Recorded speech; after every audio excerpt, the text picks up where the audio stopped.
Hi అండి. అందరికీ నమస్కారం. Welcome to my channel. ఈ వీడియోలో ఏపీ ప్రభుత్వ పెన్షనర్స్ అందరికీ అతి ముఖ్యమైన సమాచారం అండి. దీనికి సంబంధించిన పూర్తి వివరాలైతే వీడియోలో తెలుసుకుందాము. వీడియో ఎక్కడే గాని స్కిప్ చేయకుండా ఎండ్ వరకు చూసినప్పుడే ఇన్ఫర్మేషన్ పూర్తిగా అర్థమవుతుంది. అలాగే వీడియో చూస్తున్న ప్రతి ఒక్కరు వీడియోకైతే లైక్ చేయండి ఫ్రెండ్స్. ఈ వీడియోని తోటి ఉద్యోగ పెన్షన్ మిత్రులతో అయితే షేర్ చేయండి.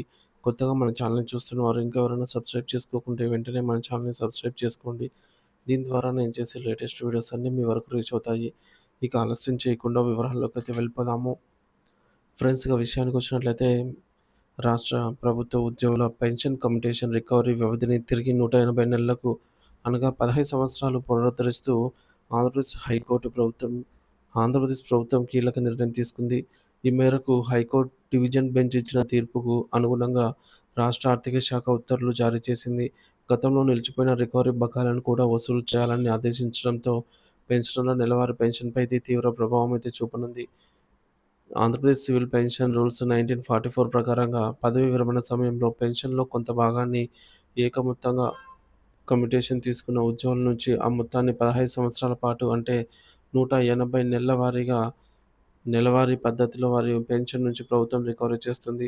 అయితే 180 నెలల రికవరీ కాలం చాలా ఎక్కువని, ఇది అన్యాయమని పేర్కొంటూ గతంలో కొందరు పెన్షనర్లు హైకోర్టును అయితే ఆశ్రయించారు. వారి వాదనను పరిగణలోకి తీసుకున్న హైకోర్టు సింగిల్ బెంచ్ రికవరీ కాలాన్ని 135 నెలలకు పరిమితం చేయాలి అని చెప్పేసి ఉత్తర్వులు ఇచ్చింది. మరి ఈ అంశాలతో ప్రభుత్వం చాలామంది పెన్షన్ల నుంచి 135 నెలల తర్వాత కమ్యుటేషన్ అయితే నిలిపివేసింది. హైకోర్టు డివిజన్ బెంచ్ తీర్పు సింగిల్ జడ్జి ఇచ్చిన తీర్పు సవాల్ చేస్తూ రాష్ట్ర ప్రభుత్వం హైకోర్టు డివిజన్ బెంచ్‌లో అప్పీల్ చేసింది. ఈ అప్పీల్‌ను విచారించిన డివిజన్ బెంచ్ ప్రభుత్వ వాదనతో ఏకీభవించింది. ఆంధ్రప్రదేశ్ సివిల్ పెన్షన్ రూల్స్ 1944 ప్రకారంగా 1980 నెల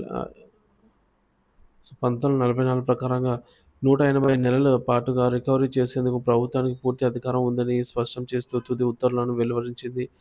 దీంతో 135 నెలల పరిమితి అయితే రద్దయింది. ఆర్థిక శాఖ తాజా ఉత్తర్వులు హైకోర్టు డివిజన్ బెంచ్ తీర్పు నేపథ్యంలో ఆర్థిక శాఖ ముఖ్య కార్యదర్శి పీయూష్ కుమార్ గారు తాజాగా అధికారిక ఉత్తర్వులు అయితే జారీ చేశారు. అవేంటంటే GOMS number 49 dated on 21st మే 2025న జారీ చేశారు. ఈ ఉత్తర్వుల ప్రకారంగా పాత విధానం పునరుద్ధరణ కమ్యుటేషన్ రికవరీ వ్యవధిని తిరిగి 180 నెలలకు పునరుద్ధరించారు. రెండోది బకాయిల వసూలు గతంలో కోర్టు ఆదేశాల వల్ల 2024 నవంబర్ నుంచి 2025 ఏప్రిల్ వరకు 6 నెలల పాటు కమ్యుటేషన్ రికవరీ అయితే నిలిచిపోయింది. ఇప్పుడు ఆ 6 నెలల బకాయి మొత్తాన్ని కూడా ప్రభుత్వం నుంచి తిరిగి వసూలు చేయనున్నారు. పెన్షనర్లపై ప్రభావం మరియు రికవరీ విధానము. ఈ తాజా నిర్ణయం పెన్షనర్ల నెలవారీ పెన్షన్‌పై అయితే ప్రత్యక్షంగా ప్రభావం చూపనుంది. జూన్ 1 నుంచి అమలు. మే నెలకు సంబంధించి పెన్షన్ జూన్ 1న చెల్లిస్తారు. ఈ పెన్షన్ నుంచే కొంత రికవరీ విధానం అమల్లోకి అయితే ఉంటుంది.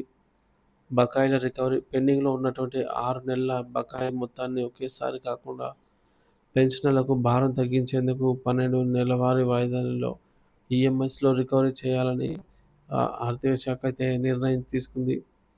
అదనపు కోత ఈ 12 అంటే ఈ యొక్క 12 నెలల పాటుగా పెన్షనర్లు తమ సాధారణ కమ్యుటేషన్ రికవరీ వాయిదాతో పాటుగా ఈ బకాయి వాయిదాను కూడా అదనంగా చెల్లించాల్సి ఉంటుంది.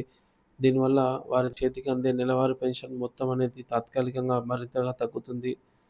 న్యాయస్థానం తీర్పుకు అనుగుణంగా ప్రభుత్వం ఈ నిర్ణయం తీసుకున్నప్పటికీ, ఇప్పటికే నిత్యావసరాల ధరలతో ఇబ్బందులు పడుతున్నటువంటి పెన్షనర్లకు ఇది ఆర్థికంగా కొంత భారాన్ని కలిగించినటువంటి అంశమని చెప్పొచ్చు. ఈ 12 నెలల పాటు నెలవారీ పెన్షన్‌లో అదనపు కోత అయితే ఉండనుంది అన్నమాట. ఎవరైతే నిలిపివేశారో వారికి.